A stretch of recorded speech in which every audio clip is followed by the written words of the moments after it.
আমরা এখন রাজশাহী বোর্ড 2022 সালে আসা এই সৃজনশীল প্রশ্নটির সমাধান করব। আমাদের এই প্রশ্নটির উদ্দীপকে দুইটা তথ্য দেওয়া রয়েছে। আমরা যদি একটু তথ্যগুলোর দিকে তাকাই, প্রথম যেই তথ্যটা দেওয়া রয়েছে f of x equal to 36x² minus kx minus 5, q of x equal to x cube minus 6x² plus 11x minus 6, এটা একটা তথ্য গেল। দুই নম্বরে আরেকটা তথ্য দেওয়া p divided by x² minus yz equal to q divided by y² minus zx equal to r divided by z² minus xy not equal to 0। ক নম্বর প্রশ্নে বলা হয়েছে f of x, এই যে উদ্দীপকে দেওয়া আছে f of x এর একটি উৎপাদক 2x minus 1 হলে k এর মান নির্ণয় করো। এই f of x এর একটা উৎপাদক হলো 2x minus 1। যখনই উৎপাদক কথাটা বলে তাহলে বুঝতে হবে যেটা উৎপাদক হিসাবে বলছে, যেটা উৎপাদক সেটা দিয়ে যদি আমরা ওই বহুপদীটাকে ভাগ করি তাহলে ভাগশেষ শূন্য হবেই হবে, বাধ্যতামূলক, নাহলে এটা উৎপাদক হইতো না। যদি ভাগশেষ শূন্য আসে, যেই ভাজক দ্বারা ভাগ করার ফলে ভাগশেষ শূন্য আসে ওই ভাজককে উৎপাদক বলে। তাহলে যেহেতু এখানে বলা হয়েছে উৎপাদক 2x minus 1, সুতরাং এই 2x minus 1 দ্বারা এই বহুপদীকে ভাগ করলে ভাগশেষ অবশ্যই শূন্য আসবে, অর্থাৎ এইটার ফলাফলটা শূন্যর সমান হবে। এইটার ফলাফলটা শূন্যর সমান হবে। আমাদেরকে বলছে কে এর মান খুঁজে বের করো। ও যে কে দেখা যাচ্ছে সেই কে এর মানটা খুঁজে বের করতে। এটা হচ্ছে ক নাম্বার প্রশ্ন। এরপরে খ নাম্বার প্রশ্ন, X cube divided by Q of X, এটিকে আংশিক ভগ্নাংশে প্রকাশ করো।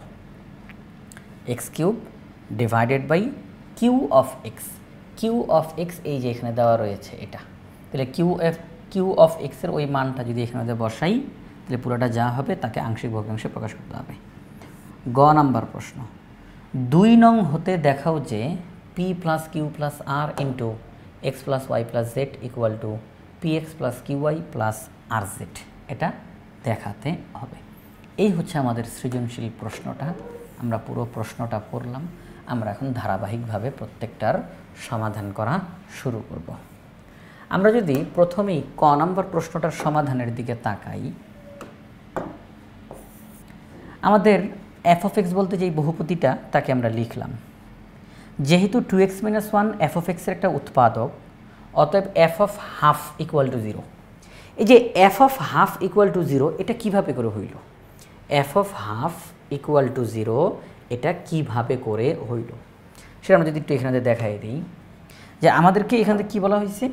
এখান থেকে বলা হয়েছে 2x minus 1 এটা হলো উৎপাদক, 2x minus 1 এটা হলো উৎপাদক, মানে 2x minus 1 দ্বারা ভাগ করতে হবে।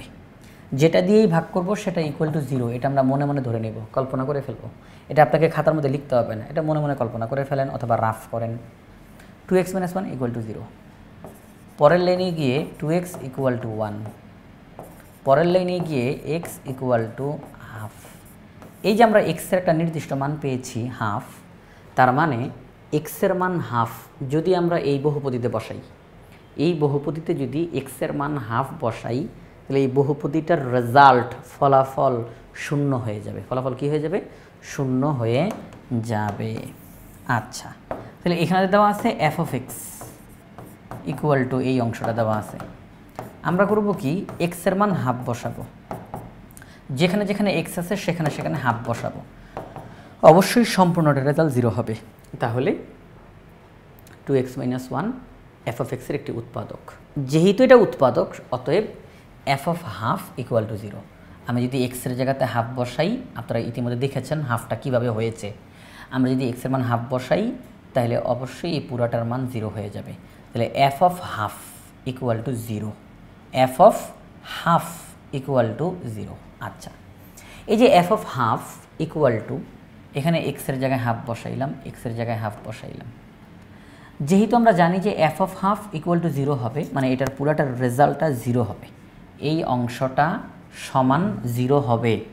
তাহলে 0 ইকুয়াল টু 36 ইন্টু হাফকে স্কোয়ার করলাম, কে বাই 2 মাইনাস 5 লসাগু করলাম, যোগ বিয়োগ করে অবশেষে আমরা রেজাল্ট পাইলাম কে এর মান 8। কে এর মান কত? 8। এই যে আমরা যদি আর গুণ করি তাহলে কে 1 দ্বারা গুণ দিলে কে 4 দুগুণে 8, তাহলে কে এর মান 8। আমরা দেখলাম এই বহুপদীটার ক্ষেত্রে 2x মাইনাস 1 যদি উৎপাদক হয়, এই বহুপদীটার ক্ষেত্রে 2x মাইনাস 1 যদি উৎপাদক হয়, তাহলে সেই ক্ষেত্রে এই k এর মান হবে 8। নির্দিষ্ট করে আমরা মানটা পেয়ে গেলাম। তাহলে আমাদের ক নম্বর প্রশ্নের সমাধান করা হয়ে গেল। আমরা ক নম্বর প্রশ্নটা সলভ করলাম, ক নম্বর হয়ে গেল। এবার আমরা খ নম্বর প্রশ্নটার দিকে তাকাই। X cube divided by Q of X, এটিকে আংশিক ভগ্নাংশে প্রকাশ করতে হবে।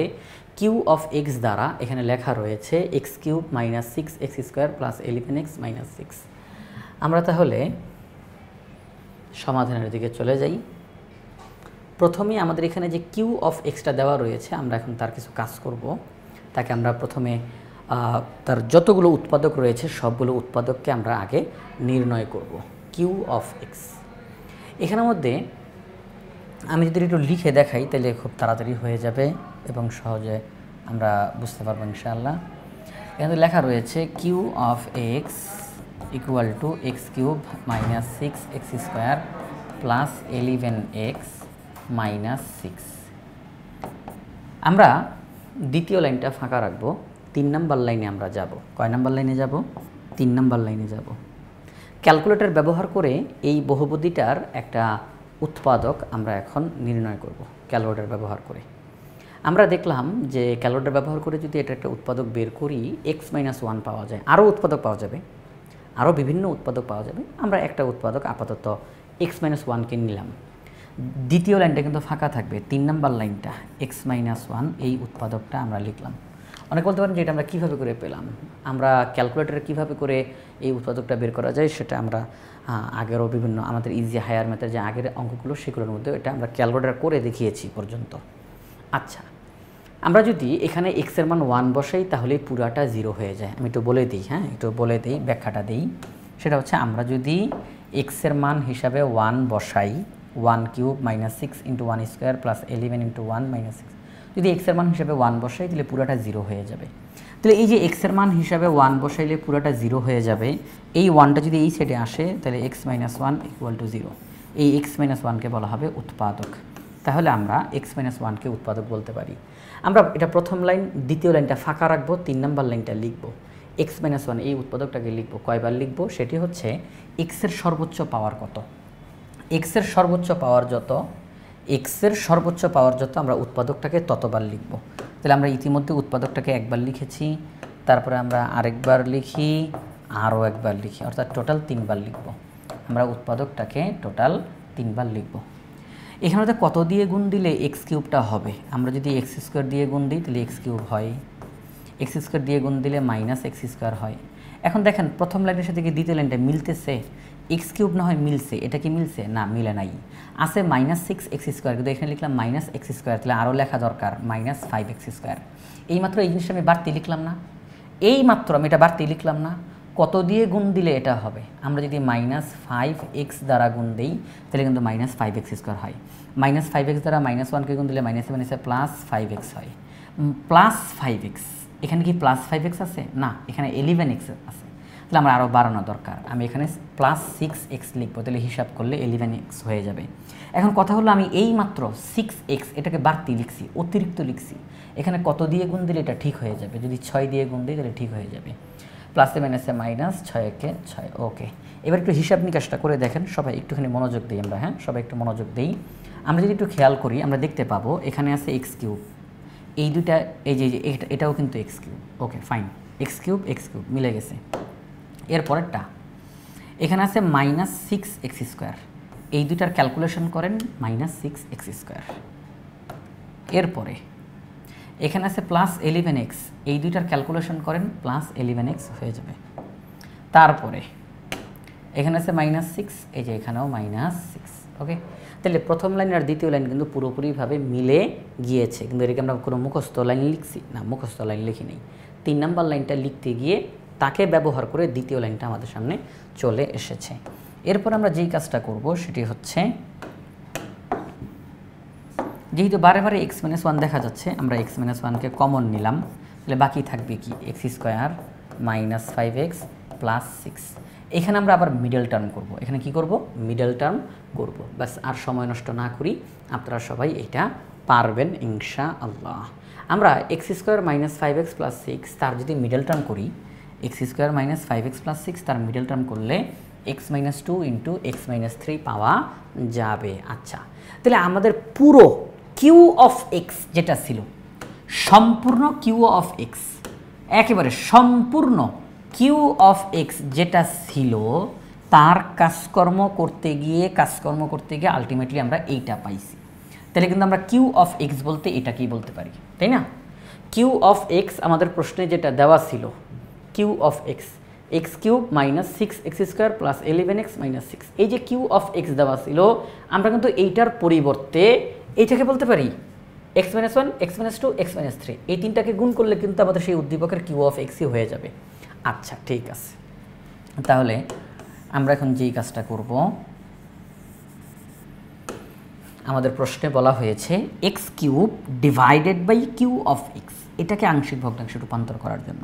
তাহলে এক্স কিউব লিখলাম, আর কিউ অফ এক্স বলতে আমরা এইমাত্র যা পেলাম তাকে লিখলাম। আমরা এখন আংশিক ভগ্নাংশের অঙ্ক করতে চলে যাব। আমরা স্বাভাবিক যেভাবে করে আংশিক ভগ্নাংশের অঙ্ক করে থাকি সেইভাবে করেই আমরা এখন অঙ্কটা করে ফেলব। আচ্ছা, তাহলে দেখেন যে বিষয়টা আমরা এটা লিখলাম, একটু খেয়াল করেন, সবাই একটু খেয়াল করেন। সেটা হচ্ছে এক্স, এক্স আর এক্স সবাই কিন্তু গুণ আকারে আছে। X into x into x গুণ দিলে কী হবে? এক্স কিউব হবে। X into x into x গুণ দিলে কী হবে? এক্স কিউব হবে। উপরেও কিন্তু এক্স কিউব আছে, নিচেও এক্সগুলো গুণ দিলে হবে এক্স কিউব, উপরেও এক্স কিউব রয়েছে। তাহলে যেহেতু উপরে যেই এক্সটা রয়েছে তার পাওয়ার 3, নিচে যেই এক্সটা রয়েছে তার পাওয়ারও 3, তাহলে পাওয়ারে পাওয়ারে মিলে গেছে। তাহলে এটা অপ্রকৃত ভগ্নাংশ। এটা কি ভগ্নাংশ? অপ্রকৃত ভগ্নাংশ। লবের মধ্যে যেই চলকটা রয়েছে তার মাত্রা, মানে লবের মাত্রা আর হরের মাত্রা যদি একই হয় তাহলে আমরা সেই ভগ্নাংশটাকে বলতে পারি অপ্রকৃত ভগ্নাংশ। লবের মাত্রা হরের মাত্রার চেয়ে যদি বড় হয় তাহলেও সেটা অপ্রকৃত ভগ্নাংশ। লবের মাত্রা হরের মাত্রা সমান তাহলেও অপ্রকৃত ভগ্নাংশ। লবের মাত্রা হরের মাত্রা চেয়ে বড় বা বেশি তাহলেও অপ্রকৃত ভগ্নাংশ। আমরা দেখতেছি এখানে এক্স কিউব, তাহলে মাত্রা 3, x into x into x তাহলেও এক্স কিউব, মাত্রা 3, তাহলে মাত্রা সমান, তাহলে এটা অপ্রকৃত। তখন আমরা কি করব? উপরে কত আছে? এক্স কিউব, আর নিচে কত আছে? X cube. কাটাকাটি করলে কত হয়? কাটাকাটি করলে 1 হয়, আমরা সেই 1টা লিখলাম। তাহলে অপ্রকৃত ভগ্নাংশের বেলায় কিন্তু এই বাড়তি কাজটা করতে হয়। অপ্রকৃত ভগ্নাংশের বেলায় এই বাড়তি কাজটা করতে হয়। আচ্ছা, ঠিক আছে, তাহলে আমরা যেই কাজটা করলাম যে উপরে এক্স কিউব নিচে এক্স কিউব, তাহলে উপরের এক্স কিউবকে নিচের এক্স কিউব দিয়ে ভাগ করলে 1। যদি উপরে, সবাই একটু খেয়াল করেন, যদি উপরে থাকতো 2x কিউব, যদি উপরে থাকতো 2x কিউব, আমরা উপরের 2x কিউবকে ভাগ করতাম নিচের এক্স কিউব দ্বারা, কাটাকাটি করলে 2 হইতো, আমরা এখানে 2 লিখতাম। হ্যাঁ, 2 লিখতাম। যদি এখানে থাকতো 3x কিউব, তাহলে উপরের 3x কিউবকে নিচের এক্স কিউব দ্বারা ভাগ করতাম, ফলাফল হইতো 3, আমরা সেটা 3 লিখতাম। ওকে, তাহলে আমাদের এই মুহূর্তে আমাদের অঙ্কতে যা দেওয়া আছে, উপরের এক্স কিউবকে নিচের এক্স কিউব দ্বারা ভাগ করার ফলে 1 আসছে, আমরা সেই 1 এখানে লিখলাম। তারপরে কি লিখব? X minus 1, x minus 2, x minus 3 এক একটার হরে। যেহেতু এখানে এক্সের পাওয়ার হিসেবে 1 আছে, তার মানে কোনো ভেজাল নাই, তাহলে উপরে এ। এক্সের পাওয়ার হিসেবে 1 আছে, তাহলে কোনো ভেজাল নাই, উপরে বি। এক্সের পাওয়ার হিসেবে 1 আছে, কোনো ভেজাল নাই, তাহলে উপরে সি। আচ্ছা, ঠিক আছে। এই অঙ্কটার সমাধান করতে হলে আমাদের 3টা মান লাগবে, এ এর মান লাগবে, বি এর মান লাগবে, সি এর মান লাগবে। এই অঙ্কটার সমাধান করতে হলে আমাদের 3টা মান লাগবে। তাহলে চলেন, আমরা আগের যে অঙ্কগুলো করিয়েছি সেখানে একটা কাজ করেছিলাম যে এই যে 1 প্লাস এতটুকুকে বাদ দিয়ে বাকি অংশটুকুর আমরা অঙ্ক করেছিলাম, সমাধান করে অঙ্কের একেবারে শেষে গিয়ে এই 1 প্লাস এই অংশটাকে লিখে দিয়েছিলাম। আপনারা আগের যে অঙ্কগুলো করেছি সেগুলো যদি আপনারা দেখেন তাহলে বুঝতে পারবেন। সেটা হচ্ছে এই অংশটুকুর আমরা আংশিক ভগ্নাংশটাকে সমাধান করেছিলাম, এই 1 প্লাসটাকে রেখে দিয়েছিলাম। অঙ্কের একেবারে শেষে গিয়ে জাস্ট 1 প্লাস আর এটার যেই ফলাফল আসছে সেটা লিখে দিয়েছি। তো যেহেতু বারে বারে সেটা করেছি, তো এখন আর সেটা করলাম না, এখন পুরাটাকে নিয়েই করে দেখাই। হ্যাঁ, পুরাটাকে নিয়েই করে দেখাচ্ছি, আপনারা পদ্ধতিটা শিখে ফেললেন।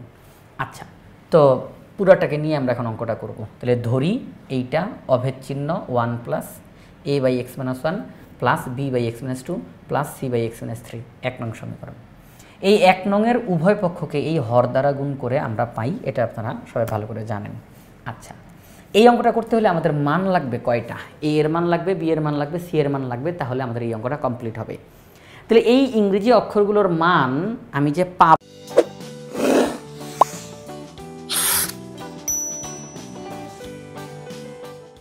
নাকি পাবো না এটা নির্ভর করে চলকের মানের উপরে।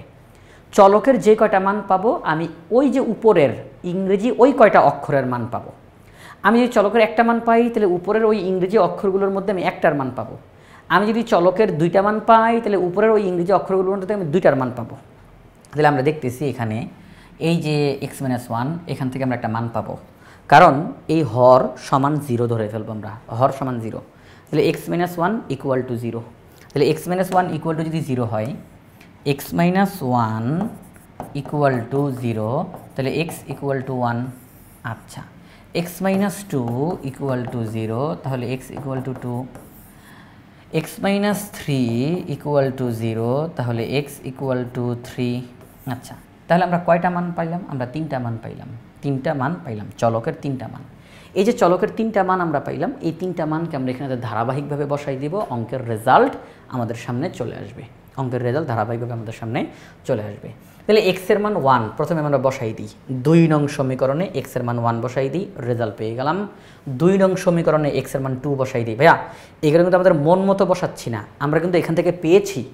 আর এই জিনিসটা কিন্তু আপনাদেরকে খাতার মধ্যে লিখতে হবে না। এই যে এটা কিন্তু খাতার মধ্যে লিখতে হবে না, এটা আপনি মনে মনে ক্যালকুলেশন করে বের করে ফেলবেন যে x-1 ইকুয়াল টু 0, তাহলে x equal to 1, x-2 equal to 0, তাহলে x এর মান 2, ক্যালকুলেশন করে বের করে ফেলবেন। আচ্ছা ঠিক আছে, তাহলে এখন দেখেন যেই বিষয়টা, আরেকটা কথা একটু বলি। 1 নং সমীকরণের উভয় পক্ষকে এই হর দ্বারা গুণ করার কথা না? এই হর দ্বারাই তো গুণ করার কথা, তাই না? এই হর দ্বারা গুণ করব উভয় পক্ষকে। তাহলে এই পক্ষকে যখন গুণ করবেন সব কাটাকাটি গিয়ে শুধু x কিউবটা রইল। আর এই পক্ষকে যখন গুণ করবেন 1কেও তো গুণ করতে হবে এই হর দ্বারা, এই হরটা দ্বারা 1কেও গুণ করতে হবে, এই হরটা দ্বারা এটাকে গুণ করতে হবে, এই হর দ্বারা এটাকে গুণ করতে হবে, সবাইকে গুণ করতে হবে। তাহলে এই হর দ্বারা যখন 1কে গুণ করবেন তখন এটা থাকবে, এই হর দ্বারা যখন এটাকে গুণ করবেন তখন এইটা, এই হর দ্বারা ওইটাকে গুণ করবেন তাহলে এটা। আচ্ছা, এটা নর্মাল জিনিস, কোনো সমস্যা হবে না। এবার আমরা যে কাজটা করব, যেটা বলতেছিলাম আর কি, যেটা আমরা বলতেছিলাম সেটা হচ্ছে x এর মান 1 2 নং সমীকরণে বসাই দিই, x এর মান 2 2 নং সমীকরণে বসাই দিই, x এর মান 3 2 নং সমীকরণে বসাই দিই। আমরা সবগুলো মান ধারাবাহিকভাবে পেয়ে গিয়েছি। এই মানগুলোকে আমরা এখন 1 নং সমীকরণে বসাই দিব, আমাদের অঙ্কটা কমপ্লিট হয়ে যাবে। আমরা a b c এর মান 1 নং সমীকরণে বসিয়ে দিই। 1 নং সমীকরণে কি ছিল? x³ divided by x-1 x-2 x-3 অভেদ চিহ্ন 1 প্লাস, এরপরে এখানে ছিল a b c, তাই না? a b c এইভাবে করে ছিল। এখানে ছিল a, এখানে ছিল b, এখানে ছিল c। আমরা করব এখন a এর মান বসাবো, b এর মান বসাবো, c এর মান বসাবো। এখন যে বিষয়টা, যেই জিনিসটা বলার আছে সেটা হচ্ছে, আমরা যদি কখনো দেখতে পাই, ভাইয়া সবাই একটু খেয়াল করেন, আমি একটু জিনিসটাকে একটু লিখে দেখাই আপনাদেরকে। লাইনটা কেমন ছিল? x³ divided by x-1 x-2 x-3 1 plus a divided by x-1 b divided by x-2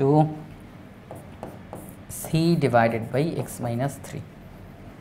এখন দেখেন আমরা করব কি, a এর মান যা পেয়েছি হাফ, তাহলে আমরা a এর মান হাফ বসাই x-1। আমরা b এর মান যা পেয়েছি সেটা হচ্ছে -8, সেটা বসাই। আমরা c এর মান যা পেয়েছি সেটা হচ্ছে 27/2, সেটা বসাই। মানগুলোকে সঠিকভাবে বসিয়েছি, একটু এখান থেকে দেখি তো। a এর মান হাফ, -8 27/2, তাইলে হাফ -8 27/2। ওকে, মানগুলো ঠিকভাবে বসিয়েছি। এখন যে বিষয়টা আমি বলতে চাইতেছিলাম, এই জন্যই এটা লিখছি, সেটা হচ্ছে যদি আমরা দেখতে পাই যে আমরা যে এ বি সি ইংরেজি যে অক্ষরগুলোর মান আমরা বের করছি, এ বি সি তাদের মান যে আমরা বের করছি, ওই মানগুলো যদি ভগ্নাংশে আসে, আমরা যাদের মানগুলো বের করেছি তারা যদি ভগ্নাংশতে আসে, আমরা করব কি, ওই যে ফলাফলটা ভগ্নাংশে আসছে তার লবটাকে উপরে রেখে দিব আর হরটাকে একেবারে নিচে নামিয়ে দিব। কথাটা একটু খেয়াল করেন, আমরা যাদের মান বের করেছি এ বি সি ডি, যাদের মান বের করেছি তাদের ফলাফলটা যদি ভগ্নাংশতে আসে তাহলে লবটা উপরেই রাখবো, হরটাকে একেবারে নিচে নামাই দেবো, একেবারে নিচে। তাহলে 1টা উপরেই থাকলো, এই 2টা নিচে নেমে গেল। প্লাসে মাইনাসে -8 ডিভাইডেড বাই x-2। এবার এখানে ভগ্নাংশ আকারে আছে, তাহলে আমরা যেই কাজটা করব, এই যে লব 27 তাকে উপরে রাখবো, হর 2 তাকে একেবারে নিচে নামিয়ে দিব। আচ্ছা ঠিক আছে, এইটা তাহলে এই কাজটাই এখানে আমাদের করা হয়েছে। ঠিক আছে, এই কাজটা এখানে করা হয়েছে, আর এটাই হচ্ছে আমাদের নির্ণেয় আংশিক ভগ্নাংশ। তাহলে আমাদের প্রশ্নতে বলছিল x³ divided by Q of X, এটিকে আংশিক ভগ্নাংশে প্রকাশ করো। আমরা এই খ নাম্বার প্রশ্নটার সমাধান করে ফেললাম। আমরা এখন গ নাম্বার প্রশ্নটির সমাধান করব। আমাদের গ নাম্বার প্রশ্নে বলা হয়েছে 2 নং হতে দেখাও যে p plus Q plus R into X plus Y plus Z equal to px plus QY plus R Z. অর্থাৎ উদ্দীপকে যে 2 নং নামে একটা সমীকরণ দেওয়া আছে সেটা ব্যবহার করে আমাদেরকে দেখাইতে হবে যে এই বাম পক্ষের ফলাফল আর ডান পক্ষের ফলাফল একই। বাম পক্ষের ফলাফল এবং ডান পক্ষের ফলাফল সমান হবে, এটি আমাকে করে দেখাইতে হবে, তাই না? আমাদেরকে করতে হবে। উদ্দীপকে যেই 2 নং সমীকরণটা রয়েছে সেখানে বলা হয়েছে p divided by x² minus Y Z equal to Q divided by Y square minus Z X equal to R divided by Z square minus X Y not equal to 0। তারা কি বলছে? এইটা সমান এইটা সমান এইটা, কিন্তু কেউই 0-র সমান না। কথাটা খেয়াল করেন, এই ভগ্নাংশটা এই ভগ্নাংশের সমান, এই ভগ্নাংশটা এই ভগ্নাংশের সমান, অর্থাৎ এই 3টা ভগ্নাংশ একে অপরের সমান, তবে কেউই 0-র সমান না। হ্যাঁ, 0-র সমান না। যদি 0-র সমান হয় তো এটাও 0, এটাও 0, এটাও 0। তারা বলতেছে না, এরা কেউই 0-র সমান না। আচ্ছা, 0-র সমান না, অন্য কোনো কিছুর সমান তো হইতে পারে। তারা তো বলছে 0-র সমান না, অন্য কিছুর সমান তো হইতে পারে। তাহলে আমরা এখানে ধরতে পারি, ধরি এইটা সমান এইটা সমান এইটা সমান কে অথবা এম অথবা এন, আমরা ধরতে পারি, তাই না? ধরতে পারি, ধরি এটা সমান এটা সমান এটা সমান এম ধরতে পারি অথবা কে ধরতে পারি। ধরলে হবে কি, আমি একটু বলে দিই। আমরা লিখব ধরি, ধরি এটা সমান এটা সমান এটা সমান কে। তাহলে কী হবে ঘটনা? এই ভগ্নাংশ সমান কে, এটা দিয়ে আমরা কাজ করব। এই ভগ্নাংশ সমান কে, এটা দিয়ে আমরা কাজ করব। এই ভগ্নাংশ সমান কে, এটা দিয়ে আমরা কাজ করব। প্রত্যেকটার সাথে আমরা ওই কে এর কানেকশন করব, প্রত্যেকটার সাথে কে এর কানেকশন করব। এক পর্যায়ে আমরা দেখব বাম পক্ষ ডান পক্ষ 2 পক্ষ মিলে যাবে। এখন কেই ধরতে হবে, আমার কোনো বাধ্যবাধকতা নাই। এখানে যেই অক্ষরগুলো আছে এই অক্ষরগুলো বাদ দিয়ে আপনি অন্য যে কোনো অক্ষর ধরতে পারেন। আপনি চাইলে এম ধরতে পারেন, আপত্তি নেই, কোনো সমস্যা নেই। তাহলে চলেন আমরা অঙ্কটা শুরু করে দিই। আর সাধারণত যখন আমরা দেখতে পাই এরকম একাধিক ভগ্নাংশ পরস্পরের সমান, আর তখন আমাদেরকে কোনো একটা কিছু প্রমাণ করতে বলে, সাধারণত যখন আমরা দেখি যে এরকম একাধিক ভগ্নাংশ পরস্পর সমান আর প্রশ্নতে দিছে এটা এটা প্রমাণ করে দেখাও, তখনই আমরা কোনো একটা কিছু ধরে নেই যে এইটা সমান এইটা সমান এইটা সমান কে অথবা পি অথবা এম ধরে নেই। আচ্ছা, তাহলে চলেন আমরা আমাদের সমাধানের মধ্যে যাই। তাহলে আমরা ধরি এই 3টা ভগ্নাংশ পরস্পর সমান সমান কে। এবার প্রত্যেকটার সাথে সম্পর্ক তৈরি করা শুরু করে দিব। প্রথম ভগ্নাংশটার সাথে ওই কে এর সম্পর্ক করব। এখানে তারা ডাইরেক্ট লিখে ফেলছে, হ্যাঁ, মানে এক লাইন করে কম লিখছে। আমি পুরোটা একটু আপনাদেরকে করে দেখাই দিই। সেটা হচ্ছে আমরা P divided by x² minus Y Z এটার সাথে কে এর সম্পর্ক করতে চাই, পরস্পর সমান। আমরা আর গুণ করতে পারি, তাহলে কে এর নিচে মনে মনে 1 আছে, তাহলে পি আর 1 গুণ দিলে পি, আর এখানে K into x² minus Y Z, just এইটা, শুধু এইটা, এই যে P equal to K into x² minus Y Z, এই যে লিখে ফেললাম। একই কাজ পরেরটা, তো এই ভগ্নাংশের সাথে কে এর সম্পর্ক, তাহলে কিউ ইকুয়াল টু এটা, এই ভগ্নাংশের সাথে কে এর সম্পর্ক, তাহলে আর ইকুয়াল টু এটা। 3টা সমীকরণ নাম্বার দিয়ে দিলাম। এবার একদম ইজিলি আমাদের অঙ্কটা হয়ে যাবে। সেটা কি, আমাদের প্রশ্নে বাম পক্ষতে কি দেওয়া ছিল? বাম পক্ষতে দেওয়া ছিল P plus Q plus R into X plus Y plus Z, বাম পক্ষতে এটা দেওয়া ছিল।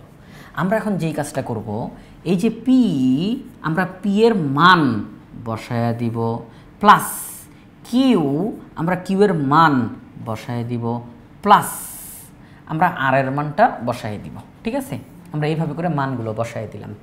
এক্স ওয়াই জেডের তো মান নাই, মান আছে কাদের? পি এর মান, কিউ এর মান, আর এর মান, এদের মান আছে। আচ্ছা ঠিক আছে, এখন আমরা যেই কাজটা করব এখানের মধ্যে, সেটা হচ্ছে আমরা এই সম্পূর্ণ লাইনটা থেকে আমরা কে কমন নিতে পারি, কে সম্পূর্ণ লাইনটা থেকে আমরা কে কমন নিতে পারি, আমি একটু আপনাদেরকে একটু দেখাই। হ্যাঁ, আপনাদেরকে আমি একটু দেখাই।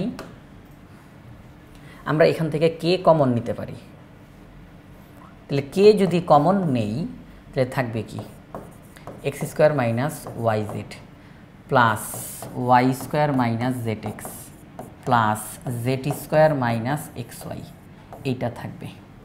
আর ওই যে একেবারে লাস্টে ওটা তো আলাদা করে আছে, X plus Y plus Z. পরবর্তী লাইনে কে, এবার এখান থেকে যদি সাজাই লিখি, X square plus Y square plus Z square minus X Y minus Y Z minus Z X, আর এখানে X plus Y plus Z, আমরা এটা লিখতে পারি।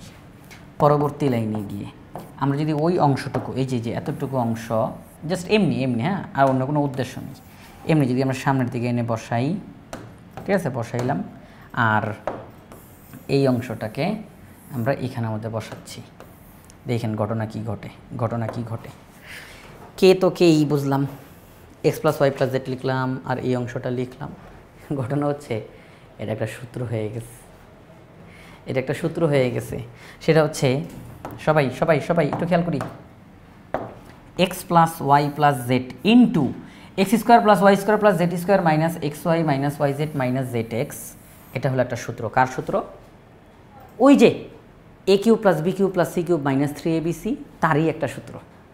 এ cube plus B cube plus C cube minus 3abc, তার দুইটা সূত্র, তার মধ্যে এটা একটা সূত্র হয় যে A cube plus B cube plus C cube minus 3abc। সূত্র কি? A plus B plus C into A square plus B square plus C square minus AB minus BC minus C A. তাহলে এখানে মধ্যে আমরা সেই কাজটা করব। আমরা এই পুরাটা থেকে কে কমন নিলাম, কমন নেওয়ার পরে কি হয়েছে সেটা দেখাইছি। তারপরে আমরা এক্স প্লাস ওয়াই প্লাস জেডকে প্রথমে লিখে ওই কমন নেওয়ার পরে যা হয়েছিল তা পাশে লিখলাম। এই পুরাটা সূত্র, এই যে পুরাটা সূত্র আমি কিন্তু ভেঙে দেখাইছি আপনাদেরকে, হ্যাঁ, ভেঙে আপনাদেরকে দেখাইলাম। আবারও বলতেছি, এই যে দেখেন, আমরা এখানে যে কে ইন্টু একটা ব্র্যাকেট, কে ইন্টু একটা ব্র্যাকেট, কে ইন্টু একটা ব্র্যাকেট, এখান থেকে কে কমন নিলাম, কে কমন নিলাম। কমন নেওয়ার পরে X square minus Y Z, Y square minus Z X, Z square minus X Y, ওই ব্র্যাকেটটা আলাদা রয়ে গেল। পরের লাইনে গিয়ে X square plus Y square plus Z square একটু সাজায় সাজায় লিখলাম। পরের লাইনে গিয়ে ওই লাস্টের ব্র্যাকেটটাকে ফার্স্টে লিখলাম আর ফার্স্টেরটাকে লাস্টে লিখলাম। এবার আমরা যদি এতটুকুর দিকে তাকাই, এটা একটা সূত্র, X cube plus Y cube plus Z cube minus 3xyz। তাহলে আমরা সেটা লিখে দিলাম যে এটা সূত্র। এখন কথা হচ্ছে, আপনারা সবাই একটু মনোযোগ দিয়ে খেয়াল করেন, বাম পক্ষের অঙ্কটা আমরা করতেছিলাম। কোনটা করতেছিলাম? বাম পক্ষ। বাম পক্ষতে যা দেওয়া ছিল সেইটার কাজ করতে করতে করতে করতে আমরা ফলাফল হিসাবে এইটা পেয়েছি। হ্যাঁ, এটা ফলাফল হিসাবে পেয়েছি, বাম পক্ষের ফলাফল। আমরা এখন ডান পক্ষের কাজ করব। ডান পক্ষের কাজ করতে গিয়ে দেখব যে আমরা এই একই ফলাফল পাই কিনা। বাম পক্ষের কাজ করতে গিয়ে তো এটা পাইলাম, এখন ডান পক্ষের কাজ করতে গিয়ে দেখব এই একই ফলাফল আমরা সেখানে পাই কিনা। তাহলে চলেন আমরা এখন ডান পক্ষটা লিখে ফেলি। আমাদের প্রশ্নে ডান পক্ষতে দেওয়া ছিল px plus Q I plus RZ, এটা দেওয়া ছিল আমাদের প্রশ্নে ডান পক্ষতে। আমরা তাহলে ডান পক্ষটা লিখে ফেললাম। এবার আমরা আবার মানটা বসাই দিই। পি এর মান K into X square minus Y Z, এই যে এক্স, এই যে এক্স। কিউ এর মান এই যে ওয়াই, এই যে ওয়াই। আর এর মান এই যে জেড, এই যে জেড। ওকে, এবার এক্স দিয়ে এই ব্র্যাকেটকে গুণ দেন, এটা হইল। ওয়াই দিয়ে গুণ দেন, জেড দিয়ে গুণ দেন। ওকে, এবার কে কে কে আমরা এবার একটা কে কমন নিতে পারি, কমন নিতে পারি। তাহলে X cube minus X Y Z, Y cube minus X Y Z, Z cube minus X Y Z. এবার আমি একটু আগে পিছে করে একটু সাজাই, X cube Y cube Z cube, আর minus X Y Z minus X Y Z 3বার আছে, তাহলে minus 3x y z, minus X Y Z 3বার আছে, তাহলে মাইনাস 3x y z। তাহলে একটু দেখেন তো আপনারা সবাই, এই যে ফলাফলটা আসলো, কি সহজ একটা অঙ্ক। আমরা তাহলে দেখতেছি যে আমাদের এই অঙ্কে বাম পক্ষ নিয়ে যখন আমরা কাজ করতেছিলাম, বাম পক্ষের যেই ফলাফল এসেছে ডান পক্ষেরও সেই একই ফলাফল এসেছে, তার মানে বাম পক্ষ আর ডান পক্ষ পরস্পর সমান।